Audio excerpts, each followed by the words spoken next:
Okay, today what we're going to talk about is pedigrees. This is something that I've already covered in my pre-AP biology class, but I want to go ahead and put this video up there anyway. Pedigrees is a way of actually looking at sort of like a Punnett square, but it's actually looking at the probabilities that parents, whether you're talking about humans or dogs or sea monkeys, probability of what their kids would turn out to be. Based on dominance, based on recessive, based on normalcy, based on disorders, based on almost anything that can work out in terms of genetics.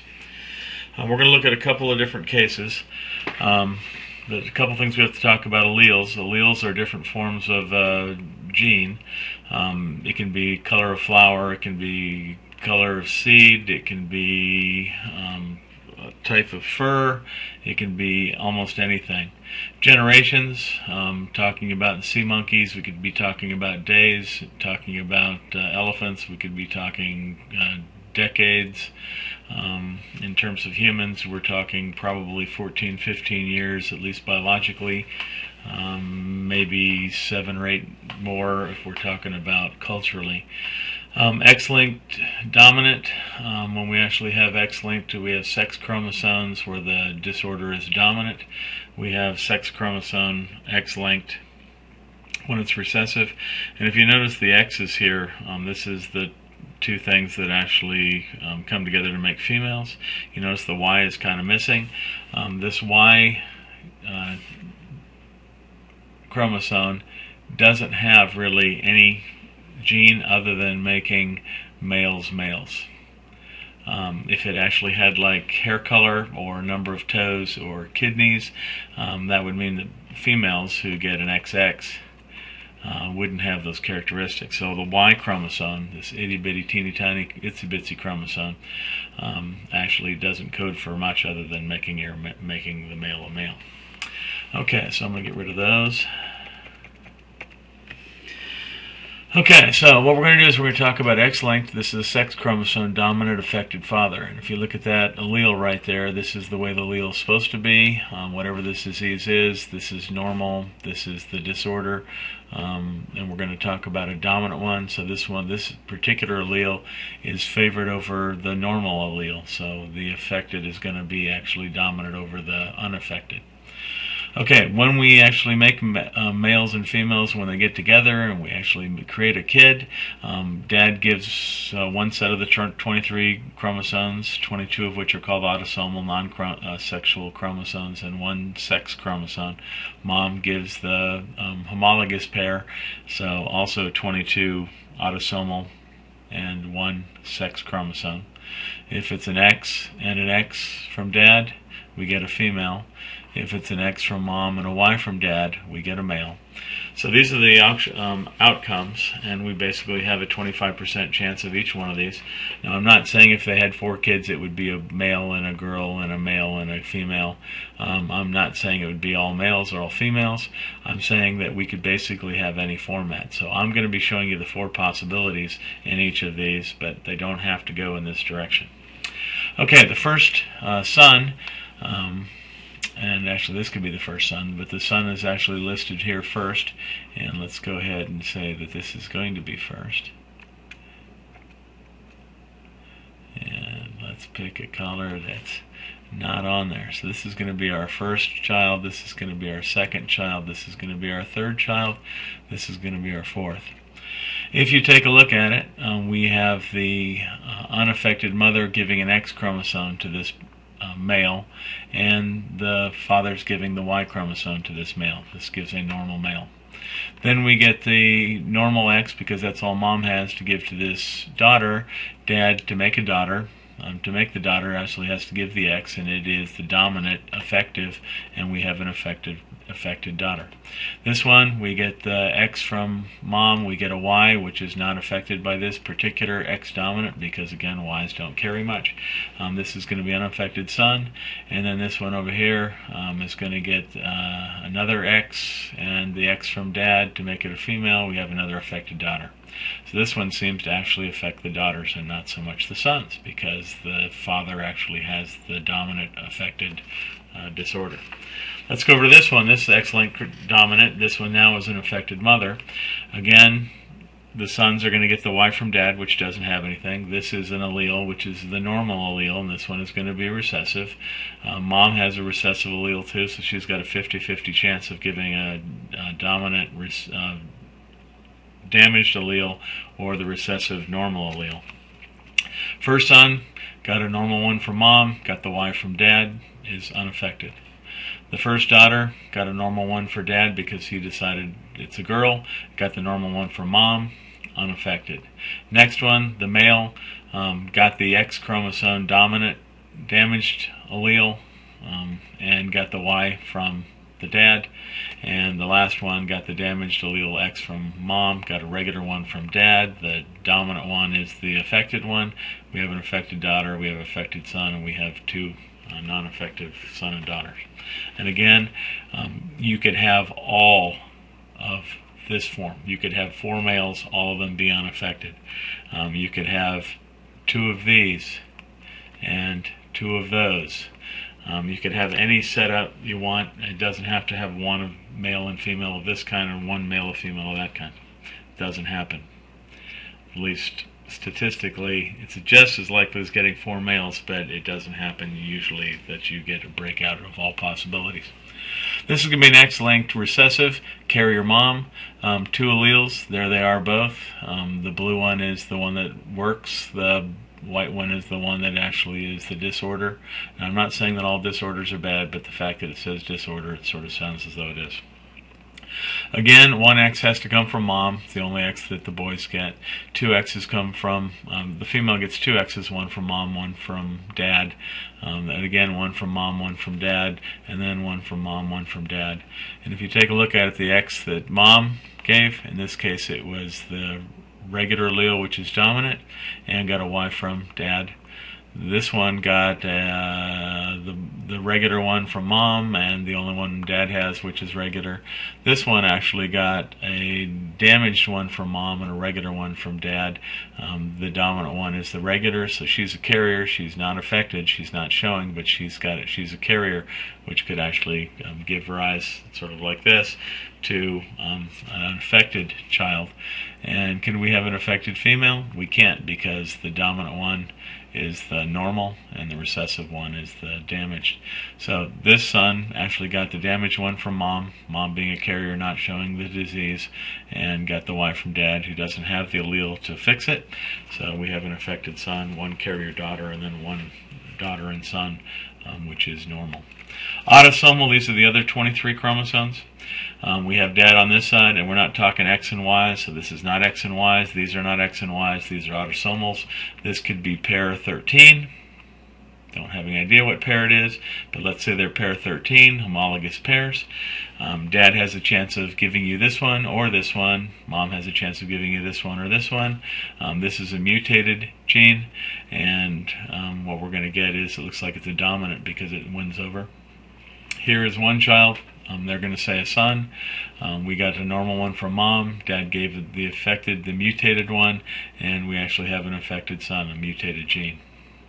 This female gets the normal one from mom, gets a normal one from dad, unaffected daughter, gets a normal one from mom, gets a normal one from dad, unaffected son, and we get a normal one from mom and the affected one from dad, and we get an affected daughter. Again, no X's and Y's. If this damaged thing goes in there, it's not affected by the sex. It's one of those autosomal chromosomes. And then we have an autosomal recessive, because this was the dominant form. So the dominant one always wins out. If you have the dominant one, the dominant allele in this case is the disorder. The recessive one loses. And this was going to talk about autosomal recessive. This is an affected carrier father and an unaffected carrier father and an unaffected carrier mother. They actually have the disease. They should actually be split down the middle, like they did on these up here, but they're not. They're showing you that blue is totally unaffected. They're showing you purple is the carrier, and looks like red has the disease. So if you take a look at, we're autosomal again, it's one of those pairs, and let's just say this is pair 7. I like to make my 7s with that cross because they look a lot like 2s, especially if they're on a line. But we have an R, which I'm not exactly sure why they're picking R, but we're just going to say capital R is the dominant one, the small r is the recessive. This is the damaged pink one. It is recessive, so if we've got the bluer capital R, we win. This child, not doing sexes at all, this child gets a dominant one from dad, a dominant one from mom. It's an unaffected child, 1 in 4 chance. This one actually gets the dominant one from dad, the recessive one from mom, not showing any disorder, but is a carrier. So I'm going to split them up the way they did before. This one gets a recessive one from dad, but a dominant one from mom. Has the chance of passing it along, but doesn't show it. And this one has the dominant one, the recessive one from mom and dad. She's the affected female or son, but again, we don't know the difference. So we have an unaffected, we have a 1/2 chance of having a carrier child, and we have a 1 in 4, 25% chance of getting an affected child. And again, we're not worried about sex in there. Here's another pedigree, and you can do all kinds of things. You could say, and actually what we have to do is we got to remember that males are squares, females are the circles. So we have, looks like a damaged male and marries an undamaged female, if that makes any sense. We basically have a disorder. I can't tell if it's a dominant one or recessive. We'd have to assign it different things. But we could actually follow this with either being a sex length, where we talk about X's and Y's, and we'd have to say that this one was disordered. And then this one would be an X and an X, and you could follow these through, and you can see we got an X and a Y.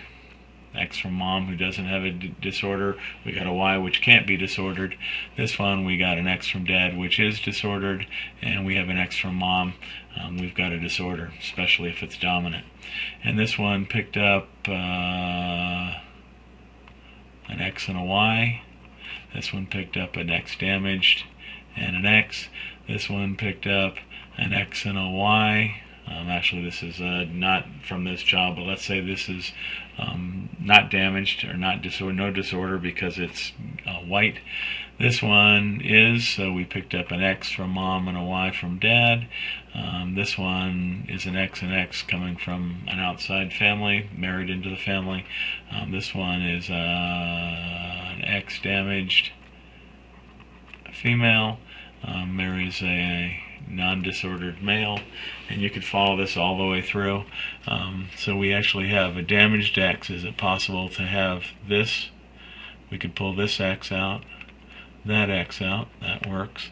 Can we have this one where we pull this X and that Y? And can we have this one where we get a damaged X and an X?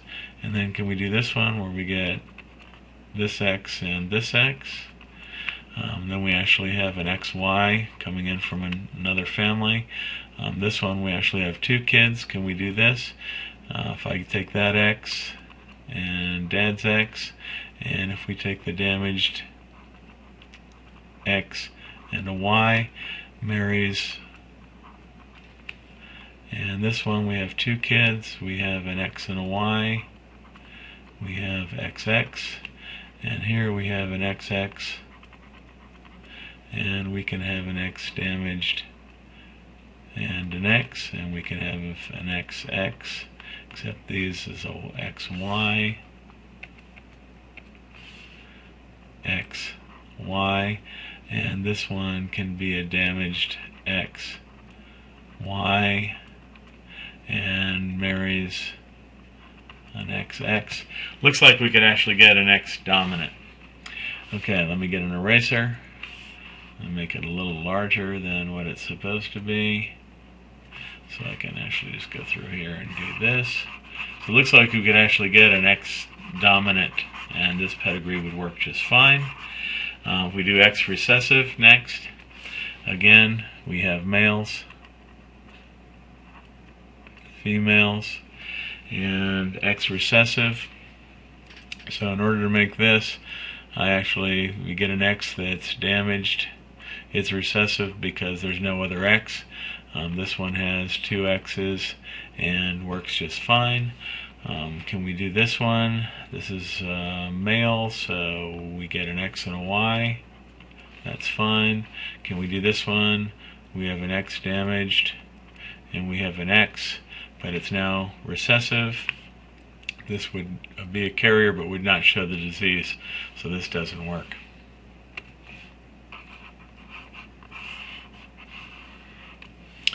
Okay, can it be autosomal dominant? So we'll just call this one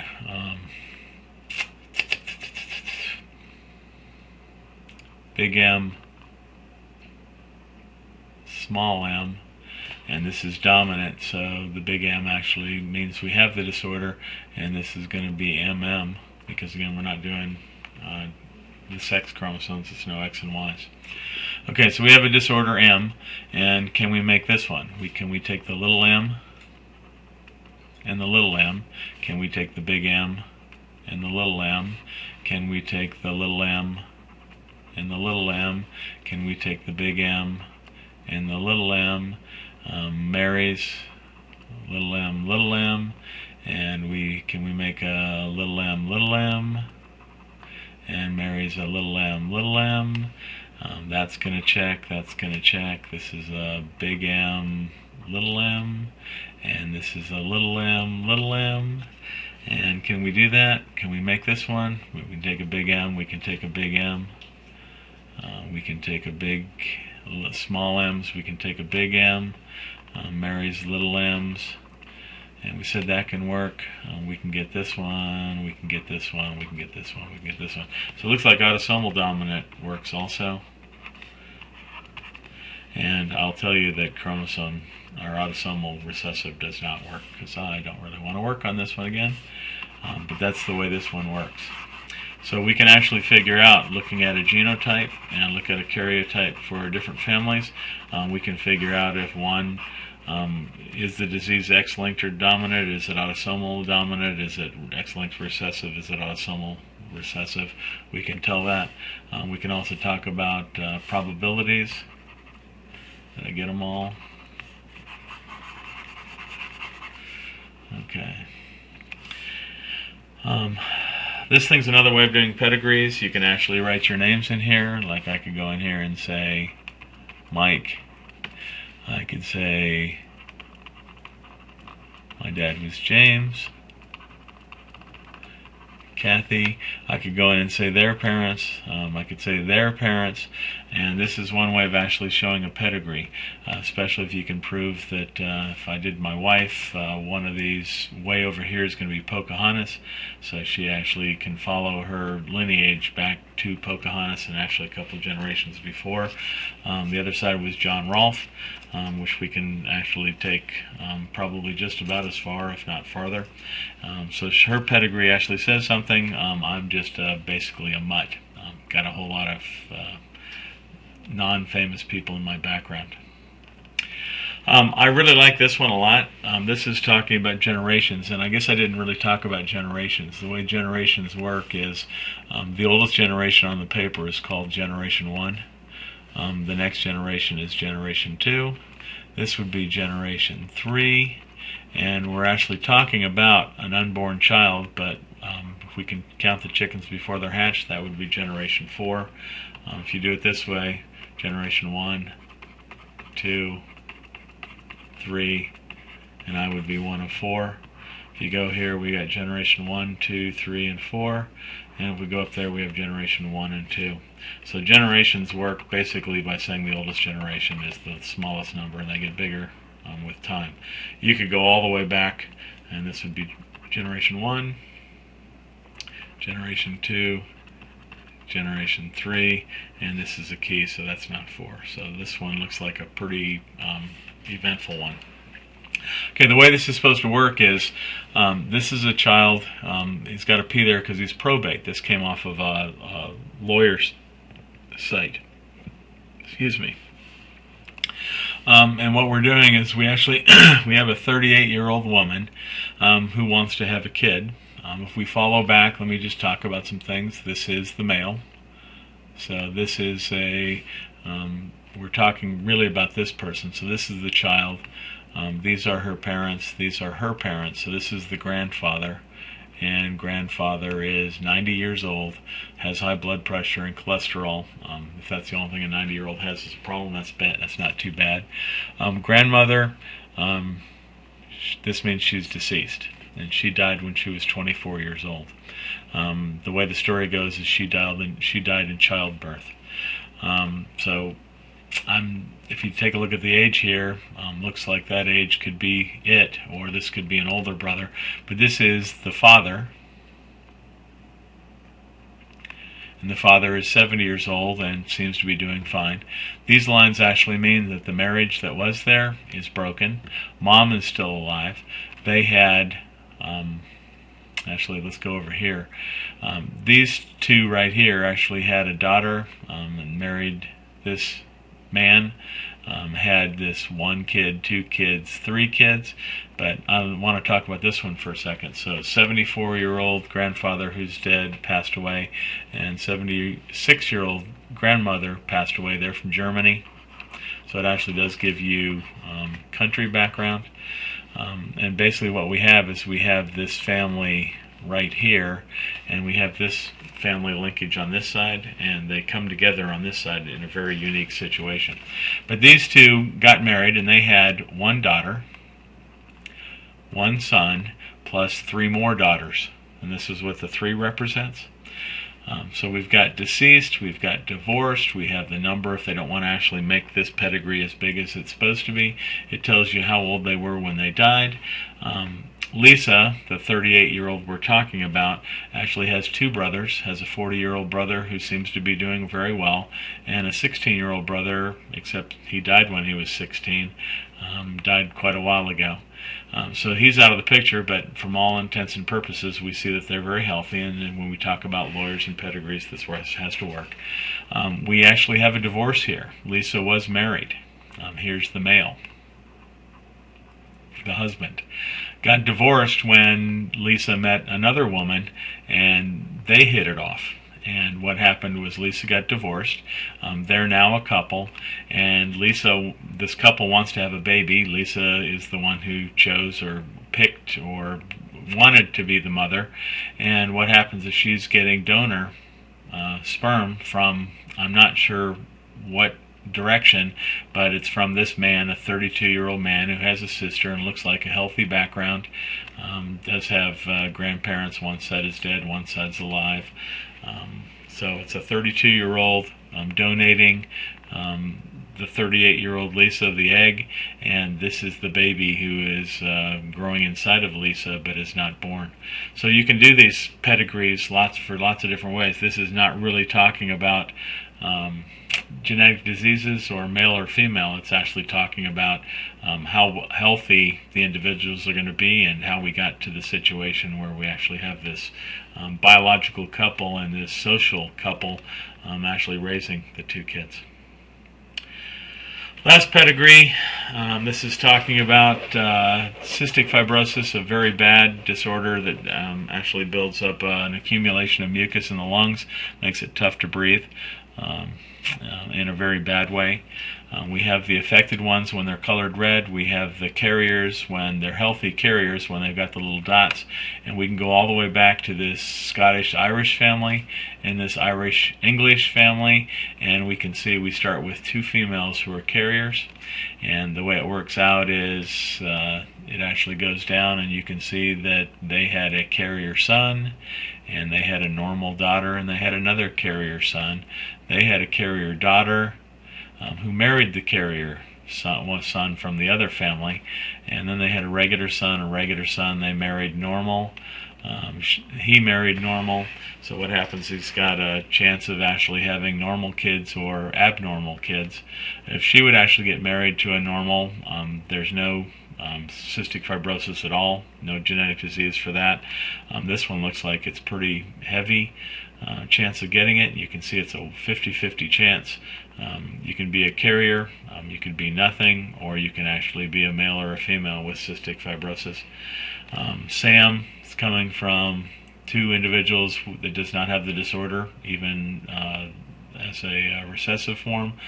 Sam does not have the disease. If Sam actually marries another female that does not have a disease, great. But if she dies and he marries a carrier, he could start the whole cystic fibrosis all over again, but not from his genes, it would be from hers. Okay, this is Pedigrees. Hope you enjoyed it. Thank you. Bye.